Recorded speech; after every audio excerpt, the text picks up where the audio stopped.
Thank you so much for coming to the session. My name is Avira. I'm part of management. I'm joined by Manan and Khushi, who are both part of the Teen Debater. We work a lot towards debate and making debate fun for you. Yeah, so basically, I want to make this session as interactive as possible. And the only way I can do that is if you guys turn on your camera.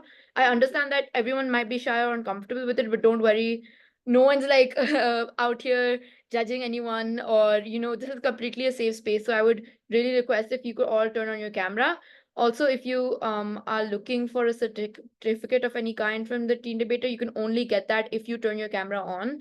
So yeah, we won't be able to provide it otherwise. So yeah, Manan, you're sending the messages. Yeah, okay, great. So Manan will be sending messages in, so to please check in on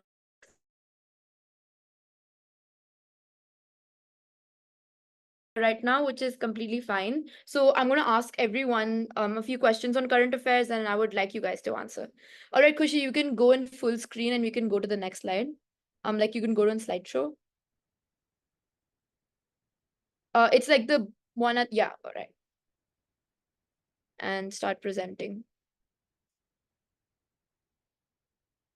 Uh, awesome. So MUN and debate both require knowledge on current affairs. Current affairs with like debate and MUN without current affairs is like a peanut butter and jelly sandwich without peanut butter. Like it just doesn't make sense. If you don't put in the effort to learn about current affairs, and if you don't learn that foundations for MUNs and debates, you're never going to succeed in them. And when I talk about current affairs, I don't mean like, oh, I'll just look in it on HT and see what's going on. Like I'll just read the front cover. I mean actually having a deep understanding of what's going on in the socio and political world. So instead, we all know about the Israel and Hamas situation that's currently going on in Gaza. But how much do we really know about what's happening in Gaza? And if I'm in an MUN and that issue comes up, will I be able to respond like lightning fast questions on Gaza? Maybe not. And that's what we're really going to help you with understanding.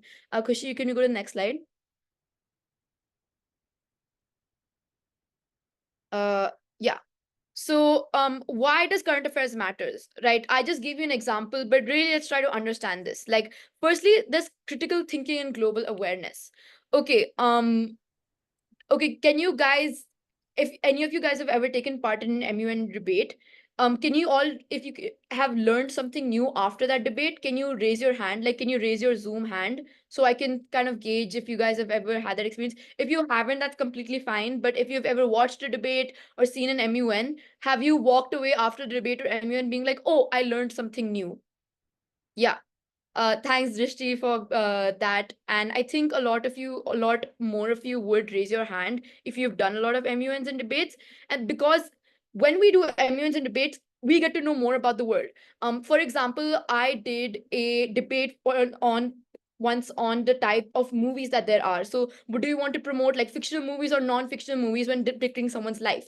And to be honest, I'm not that knowledgeable on movies or what type of movies there are. I barely watch movies time to time. I'm more into, watching series and stuff. But after that debate, I got to know so much more about different directors and types of movies, and so much more, and it enhanced my perspective so much. So that's why current affairs matters. It makes you gain perspective that you didn't have before. So when you have that global thinking and global awareness, obviously you're going to have a competitive edge.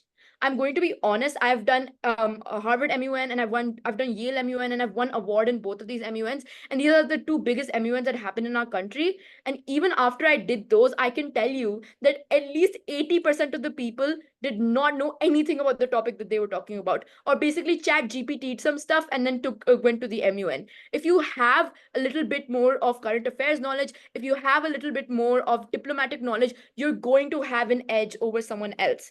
And I would like to give a certain example, which I think really illustrates this really nicely. So this year in Harvard MUN, I had a foreign chair. Her name was Allegra, and the issue was on women's rights, right? And then someone brought up a women's conference that took place in 1970s. But the thing was, there was no such women's conference to take place in the 1970s. Their knowledge, they were just making it up on the spot. So because they didn't have knowledge on the current affairs, I literally saw Allegra at the chair like click her tongue and go like, and then start writing notes down. You could see that the chair is the most educated person on the topic. The chair is the one who's creating your background rights, or the debate, judge is the one who knows the most about the issue. So don't try to act like you can just go off with basic knowledge. They are the ones who are the most like knowledgeable on the topic. So if you also are knowledgeable on it, they can understand that, they can recognize that, and that gives you competitive edge over everyone else. And this is just a resource tip, is that it's really really nice for you to stay subscribed to news resources like BBC, Al Jazeera, Reuters, and many more things like that. And obviously we also on TTD have our Discord, and every single day we post news, so that's a really good way to keep up with current affairs. But if you don't have like understanding of current affairs and debate and MUNs, you're basically screwed. So that really needs to take place when, if you want to win or if you want to do well in current affairs. Could we go to the next slide? Yeah, okay.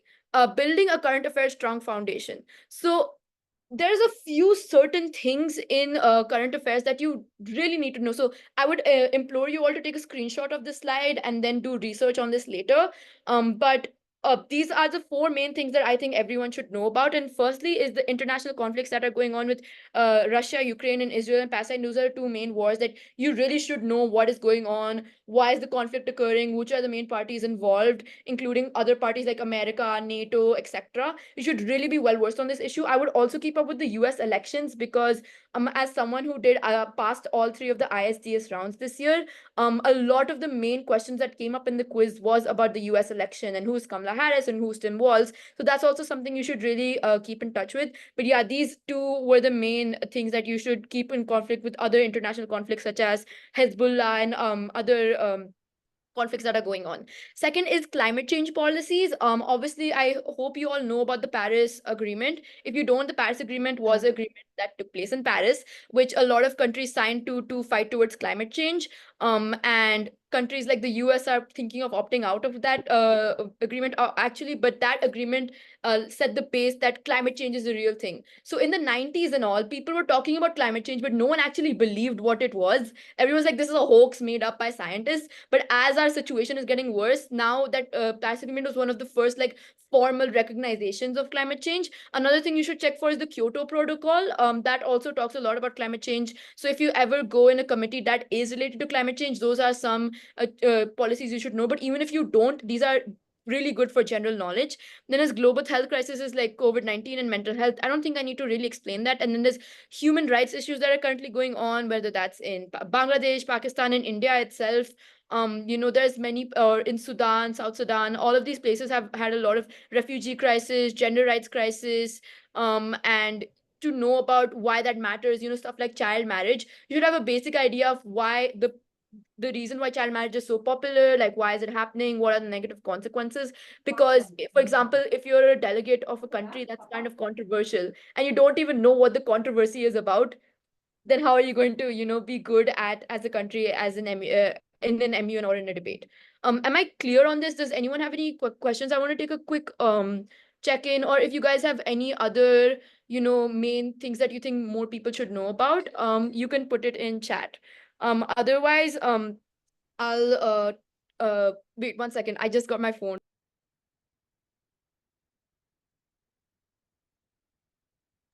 Okay. Yeah. So besides this, there's a lot more you can know, but I think these are the four main diplomatic trends you should be aware of.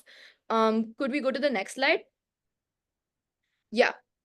So, consuming news strategically, the font is kind of weird, but you understand what I mean. Um, so the thing is, there's a lot of news like everywhere. You have so many news channels. You have Hindustan Times, you have TOI, you have Statesman, you have Washington Post, you have this and this and this, and there's so much news. And there's like even Twitter, like if you go on Twitter for even like 1 second, you'll see like 15 different world events happening at all the time. Like, oh, what should I focus on? And that's what really needs to take place, is that you have to balance skimming daily news and diving into specific deep topics. For this, I really highly recommend that you guys go to The Economist. The Economist is one of my favorite news sources, and they get a subscription to that. That is one a great way that you can improve your personal knowledge, because they have like little blog posts and opinion posts that you can go through, but they also go through a lot of deep diving. Then you can also wait 1 second.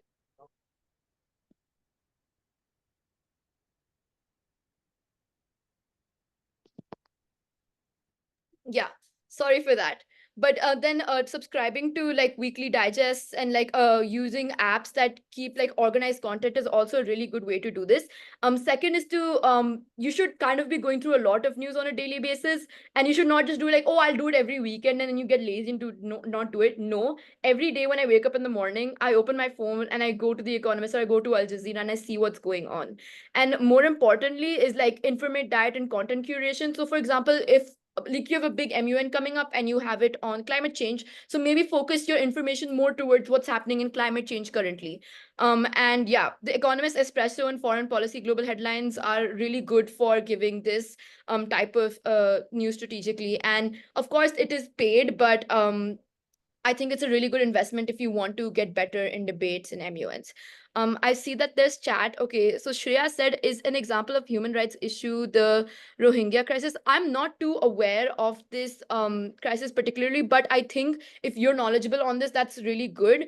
Mm, but yeah, I think there's more research to do on this from my side. I'm not too particularly familiar with the crisis, but if it does, so human rights crisis is basically on your right for food, water, sanitation, your right to education. These are a few things that when you talk about the UN, those are these human rights that everyone has the right to food, everyone has the right to healthcare, everyone has the right to clean sanitation. But we know that that's not true for a lot of people in the world. So if it encroaches on any one of those rights, it's known as a human rights issue. Yeah, we'll go to the next slide. Yeah. So then these are the top 5 international laws that I could come up with that you guys should also be aware of. Again, feel free to take a screenshot of this and kind of do more research on this later. But I'll quickly go over this. First, if you're in DISEC, the Geneva Conventions are super duper important to know for. These are 4 treaties and three protocols that were taken place also like immediately after World War II, that protecting prisoners in war or in civilians. Then there's the United Nations Convention of Law and Sea. This is for national waters, and it defines the responsibilities of this. And as homework, you can DM me on Discord and I'll try to reply, but try to look, there's a current world event that's kind of encroaching on this law of sea. So I would like you guys to research on that and find that one out. Then there's the nuclear non-proliferation treaty. So basically, this is to ensure that the world doesn't blow up from nuclear power. And India, Pakistan, Israel, like all of these are signatories of the treaty. Basically, non-proliferation means that you can't blow up a nuclear weapon without even if there's a war going on, you can't just blow it up all of a sudden. You need to have someone blow it up first for you to blow it up. Very simple. This is in very simple language, but that's kind of what non-proliferation. I would highly recommend you go through this because even we're part of this treaty. Then there's the Chemical Warfare Convention. This is like chemical use and all of that, and Biological Warfare Convention. So biological warfare is basically a lot of what people thought COVID-19 was. So a lot of people thought there was a conspiracy that China spread COVID-19 to the world as a part of biological warfare to get other people sick. Obviously, this is not true and has not been proven, but biological warfare basically includes sending toxic diseases and viruses to other people. So that's not allowed to do that. And yeah, so I would just want you guys to think, like, after looking at all of this, what do you think in which of these committees would convention be used for, and what would it be good at? So, for example, a convention on like the environment, which of these treaties do you think would be good at, would be necessary for a convention on the environment? Could someone raise their hand and then give me an answer? Guys, just read through the treaties and then you'll figure it out. It's totally fine if you get it wrong. We can ask again. So if you could raise your Zoom hand, I could take your answer in and I could tell you the correct answer as well. And the environment. Okay. Yeah, Drishti, go ahead. The nuclear non-proliferation treaty. Yeah, so I was going to say that all of them are kind of related to the environment. So this is a trick question. All of them, except I think the Geneva Convention, are sort of related to the environment. That's why you need to know all of them. For example, in the Convention of the Law of the Sea, obviously the way you treat your water and marine life is obviously important to the environmental conventions. First, second, as Drishti said, on non-proliferation, if you are using nuclear weapons, you can take the example of the Marshall Islands. So the Marshall Islands are a set of islands near the US, but the US did a lot of nuclear bomb testing around that area, and because of that, all of the wildlife is like completely filled with radiation, and none of the food and vegetation is safe to eat. So that's an example of nuclear non-proliferation. Chemical warfare, like all of these are somehow related to the environment, and you can fit these in, and that's why it's important to know all of these. So this was a trick question, so make sure you kind of read up on these laws at least a little bit. Watch a video on them if you don't like reading. That's what I like to do because I get quite bored of reading. So yeah, go ahead and do that. We could go to the next slide. Yeah. So case studies and MUN and debate. So these are a few examples that I wanted to give for you guys to understand how this works out. So first is the Paris Climate Accord debate. So there's like the point with climate change agreements is that it's very hard to reach specific goals. So if you guys kept up with this year with the climate change scene on the recent convention that happened with climate change, that happened in Saudi Arabia.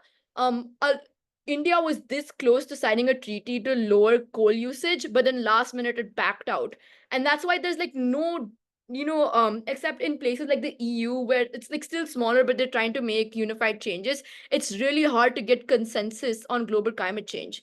Then secondly is the USC discussions on Syria, and the migration policies in the EU. So these are all debatable things. Don't think these protocols are just boring things for you, documents for you to go through. These protocols have had a lot of lawyers, a lot of international attorneys, and a lot of debate and conflict still going on between them. And recently, three countries opted out like three countries. I want you to research what three countries, but three countries recently denied food and water as a basic human right.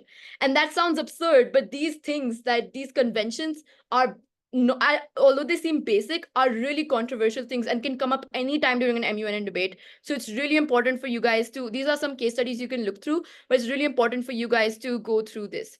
Can you give a PDF of this after the meeting? If you can join the Teen Debater Discord, and if you can ping one of us in management, we'll try and give you the PPT. But feel free to take screenshots of all of this. We're totally fine with that. Not too sure about sharing the PPT though. And of course, take notes. That's the most important thing. You won't be a good debater or MUNer if you don't take notes. All right, we can go to the next slide. Next slide then. Yeah. All right. Notable MUN and debate alumni. So the thing is, I would like to give an example of someone in my school. So there was someone in my school. I would not like to reveal his name for privacy purposes, but he did over 50 MUNs, and right now he's at Stanford. So, like, the thing is, obviously, that doesn't mean if you do 50 MUNs, you'll go to Stanford.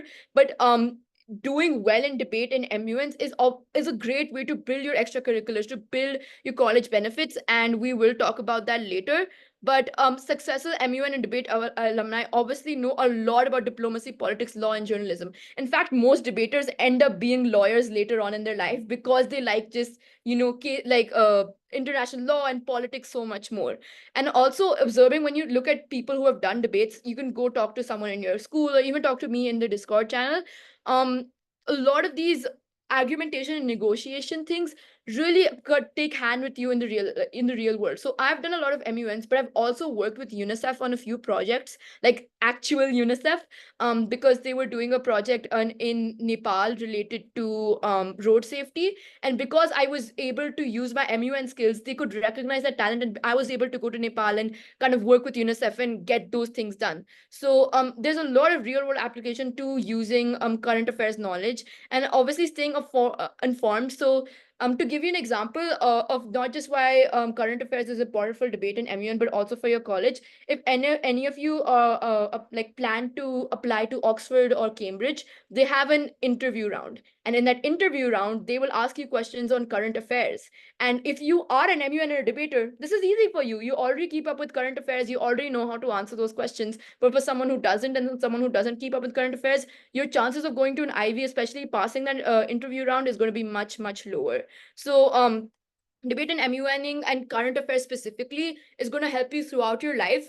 But especially you can look at people who have done debate and MUN. It shapes their career path, shapes their college, and a lot of this is related to their current affairs knowledge. We can go to the next slide.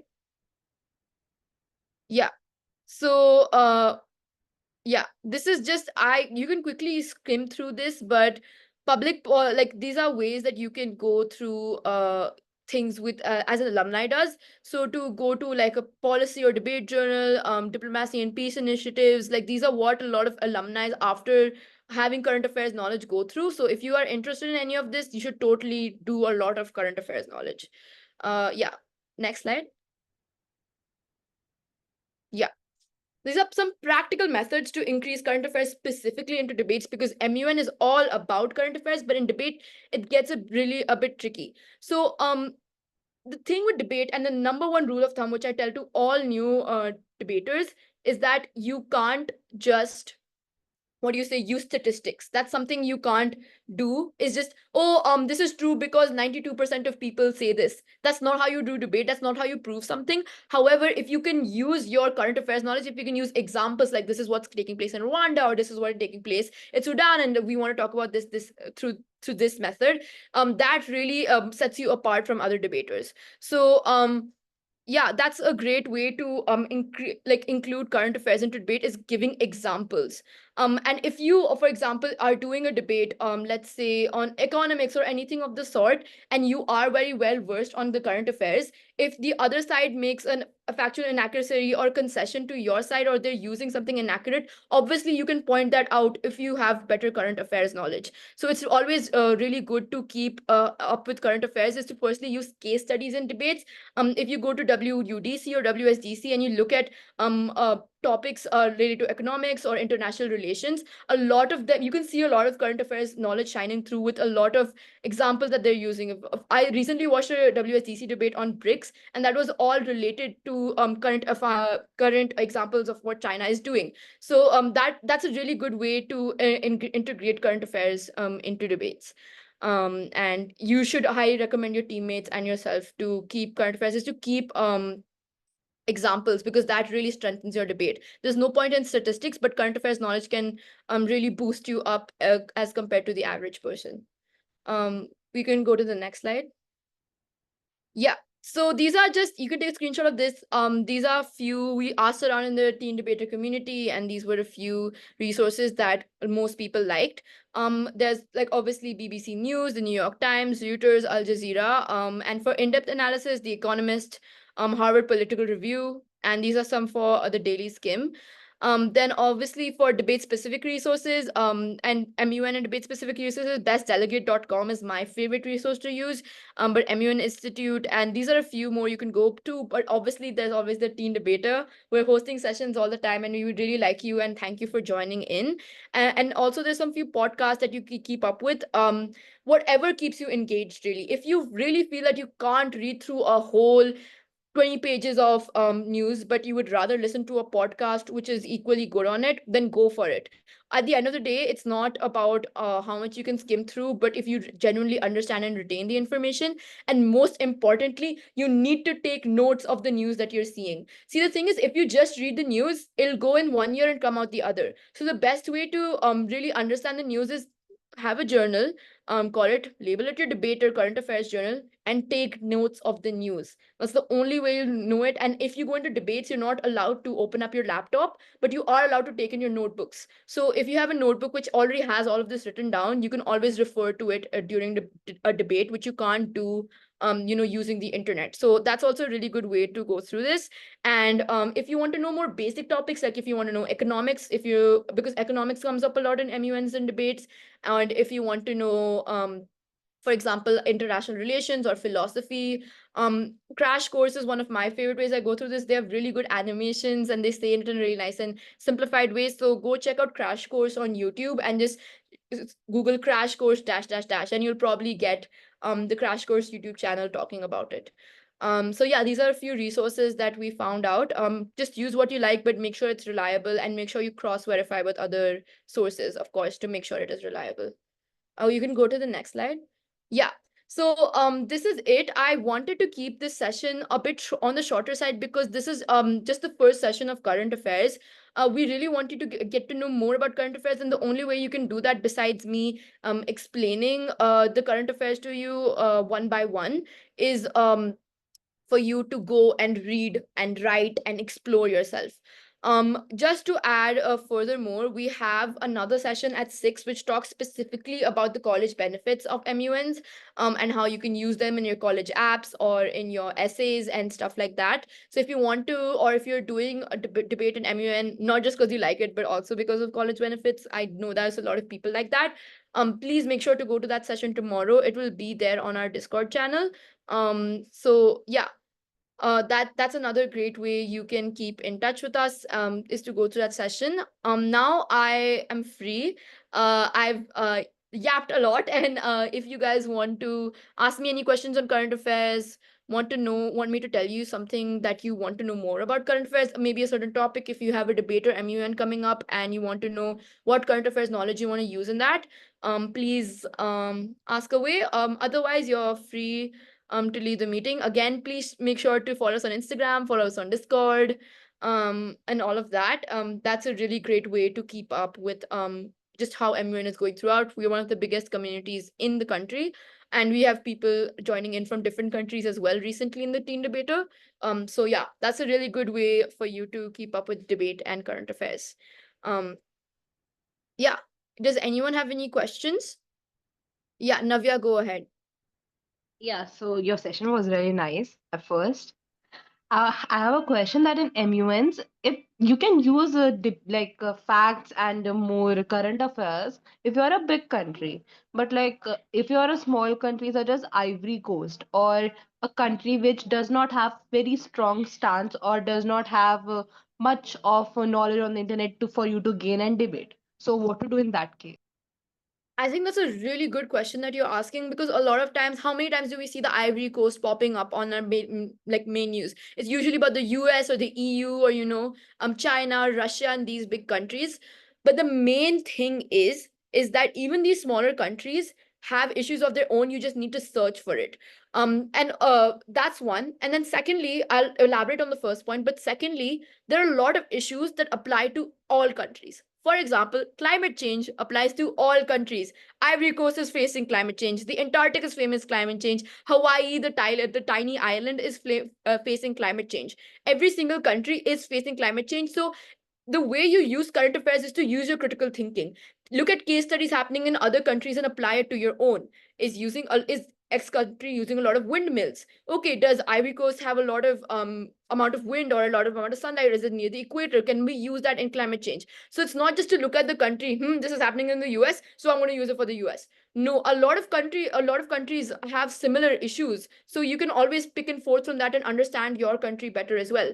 And the thing is, secondly, the point with news is that although a lot of news comes up on bigger like P5 nations, it's also you need to do a lot of digging on your own. So this is on current affairs, which just gives you a basic knowledge of what everything is going on. When you do your actual MUN, of course, you will sit down and research specifically on your country. But regardless, even if you're a small country, you need to know what's going on in the current affairs. Because, for example, what if the delegate of US goes up and they're talking about climate change, or they're talking about any other big issue that they're facing? Since you're keeping up with the news, since you know what's happening in the US, you can raise a POI and ask the delegate of the US why they're doing XYZ, and that will get you points for the chair. So, also to cross questions with other countries and to form blocks with other countries, you need to know what's happening in those countries, even if you're a small country yourself. So, that only happens if you keep up with current affairs knowledge. So, I think the main thing is to look at some overviewing issues that I talked about already in the slide. I hope you took a screenshot of those, to learn about those overviewing issues, because they apply to most countries. And to also, just besides your own research, you need to know what other countries are doing in an MUN as well.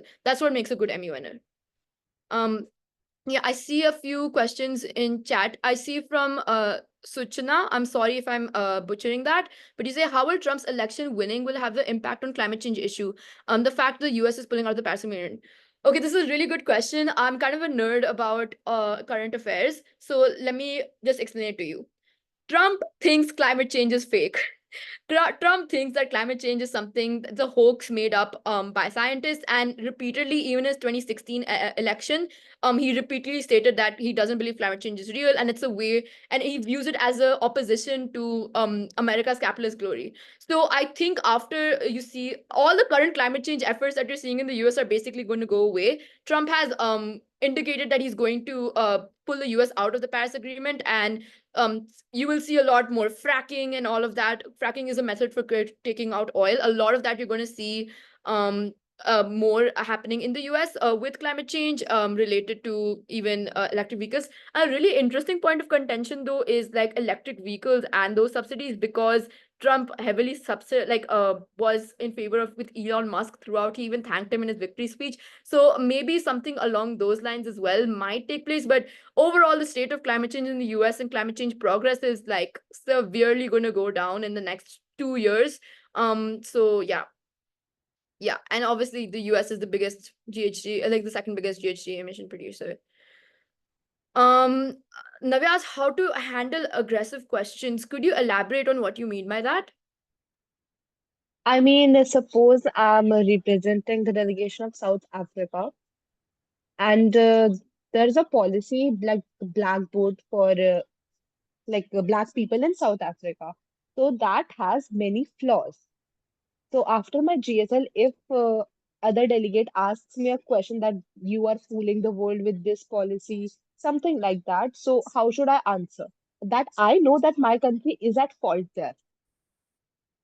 Okay, so the main way I tackle this when you have really controversial issues, I was, for example, once I was Lebanon in a human rights crisis council, and if you don't know, Lebanon has one of the biggest terrorist organizations in the whole world called Hezbollah. So for me to talk about human rights as Lebanon was quite questionable. The main way you can learn how to answer those questions is to go and see what your own country is doing. So I would want you to look up what your own foreign ministers, what your own president and prime minister of South Africa are saying about that issue, and answer like they do. Remember, you're a representative of the country, so way to learn how to answer like a representative is to go and see what your representative is already saying. So go and Google, or like go and find out speeches that they have regarding that policy, or what the government has addressed regarding the policy, like any criticism that the government previously got, how they responded, and just kind of say along those similar lines. Again, you have to be diplomatic, and the best way to, I like to kind of shut down other countries, especially if they're like an opposing country of mine, to say that you don't understand the current situation and you're oversimplifying it. That's a great way to say that. But the main way is to see what your actual foreign ministers are doing, and look at their speeches, look at their sayings, and kind of copy and replicate that. That's a main tip that I give to a lot of beginner debaters or MUNers. Then another question: do you think the losing of Harris in the election has something to do with the subtle race discrimination on the basis of gender and religion? I Yes, but no at the same time. I think that obviously a lot of some of the reason why Harris lost was due to her being a woman and her being a black woman like a woman of color. But I think it's more to do with how Trump really campaigned in this election and the cult following that Trump has. And secondly, how minorities voted this time. So if you see a lot of this time, a lot of Hispanic and like Latino minority, like Hispanic people, voted for Trump, which you will find surprising. But a lot of minorities are actually siding with Trump now, and Trump is getting more minority votes than he did in the past. And I think it's second also because of the poor campaign managing of the Democrats. As you can see, like there was first Biden and he hopped out midway, and then it was Kamala. Like it was just a whole mess. And I think if they'd campaigned her from the start better, she would have a better chance of winning. But I actually don't think it's mainly because she's a woman or a person of color, but that's just my own 2 cents. If you want to know more about election demographics, you need to, or like why people are voting for who and where, because all 7 swing states were taken by Trump this time, which was really really surprising. If you want to know more about that, you need to go through, like I'll go to ABC News or the NBC or even Fox News. Just like go through them, see what they're saying, see how they are on the election polls. There's a lot of discussion going on elections, so there's no shortage of information. So you can go through those. I think those are a really good way. Go through opinion posts as well, from the New York Times. I think they're talking a lot about the election result. So yeah, but those are just my own 2 cents from the research that I've gathered. Again, I'm in India, I'm in the other side of the world, I don't know how the election went. But yeah. Any last questions? Yeah. Go ahead. Yes. So my question is more specific for debates in the WSTC format because WSTC involves long speeches, and having made it to the selection because of the ISDS selections this year, I I'm still not sure about how you debate about topics that you don't know much about, the motions you don't know much about, because it is impossible to have complete knowledge about everything, right? And a simple mistake in your long speech can ultimately lose the debate for your team.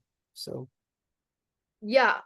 So that's a really good way to go about. Like, that's a really good question to ask, because the point of WSDC is that you have 8 minutes to speak, and you have 8 minutes to speak, and you have so many arguments that you want to bring up. But I think the main thing that you need to do is, first, I think for a lot of debates, you will get 40 minutes of prep time, and in that prep time, you should have you and your teammates to discuss. And the main way I would go about like giving a long speech is that you need to divide research among your team members. So let's say you have a team of three. So I'm talking about this, like, if you actually go in a competition in your team of three, the way that I did it was that way that me and my team did it. And we've won a few competitions. Is that okay? Person A will do on IR topics, economics, and another topic. Person B is going to do on pop culture, XYZ topic, and another topic, and person C is going to do on sports, and Indian politics, and etc. So the thing is, if you divide, although there's like a lot of topics to go through, I think there's like 8 or 9 in total that surround all type of news and topics that come up in debates. If you divide those into groups of three, you have a high chance that at least one of the team members in the group knows what's going on and can kind of instruct other people to go about it. But second is, like, that's one is like communication with your team members. That's one way I think you can gets out of any type of topic. But the second thing is that debate is about logic at the end of the day. It's not about how many case studies and examples you can give. So this is why should have a basic current affairs knowledge, and that's just by keeping up with the daily news. But besides that, knowing what happened in 1947 and this date, it's impossible for everyone to know. But what you can do is, even when you're looking at something of economics or IR, is just use basic knowledge, to use your basic logic and reasoning, and to create simple, straightforward arguments. Although the other side might reference more things, it's better that you have the strong basic foundational knowledge than to kind of focus on the specifics of the issue. For example, if it's something related to like climate change, or to climate change, even though you might not know the specifics of what's going on in climate change action, you can still like figure out why climate change, like inactive climate change action, is bad, and what you can do about it, and kind of find a logical reasoning, like logical reasoning in that. But at my like the last thing I would say is that there's no easy way out. Like, there is a lot of things that you need to research on as a debater, but you kind of need to do that if you want to be a good debater. So there's no easy way out to just find a secret method to still speak long without knowing what your topic or issues are about. So regardless of all of this, a good debater, what separates a good debater from a great debater is one that knows what's going on in the world, to a large extent. So there's no easy way to cop out of that, but I hope that kind of helps you understand how to focus on these type of topics more. yeah, Yeah. thank you. Anyone else? Would you have preferred Trump or Harris, and why? That doesn't really matter if I prefer Trump or Harris. What matters is how you debate. Either way, you could get any side of a debate on a presidential election. For example, I was in a really interesting committee in an MUN once, which was the 2028 US elections. And in that, I was a candidate called Vivek Ramaswamy. If you don't know who Vivek Ramaswamy is, he's one of the most radical people who to have ever ran for president. Like, he was endorsed by Kanye West. I feel like that shows how radical he was. So I was this really radical, like, yeah, not Trump 2.0, he was Trump 8.0. Like, he was on some other stuff. Like, he was in really radical in his views. But I still won that MUN, and that is because no matter what you get, Trump or Harris, if you are a good speaker, if you can use logical reasoning, if you can make strategic blocks, that matters more than what you prefer. At the end of the day, you can, in a debate or an MUN, you can't get the country you prefer always, or the side that you prefer always. um you have to go with whatever your gut goes, like whatever you know, whatever your gut goes. So yeah, it doesn't matter who you support, you just need to know equally much about both sides, because you can get either. Yeah, I think I'll just take one last question if anyone has it, or else we'll close out the meeting. So any last questions, or we can close? Okay, I'm gonna Um, take. Oh, okay, yeah, Navya, go ahead. yeah, I wanted a few tips on the draft resolution, like how to make it, what separates a good draft resolution from a great draft of resolution. Resolution, I'm sorry. Yeah. Yeah, no, that's like, I think I can't answer that question in one go, but what I would implore you to do is to go to our YouTube channel. I already did an session on draft resolutions. So if you go to the TTD YouTube channel, you will find that session which talks about draft resolutions and even crisis resolutions. There's a lot that goes into it, but my main tip is that it has to be specific and detailed. If you're creating a policy, but if you create it too vague, you're going to lose. If you create a time by when, who, why, what, like how, all of that, if you format it in a really specific and knowledgeable way, you're going to win as compared to someone who doesn't. But go check out our YouTube channel and find that video out, because I explained that way more in depth there.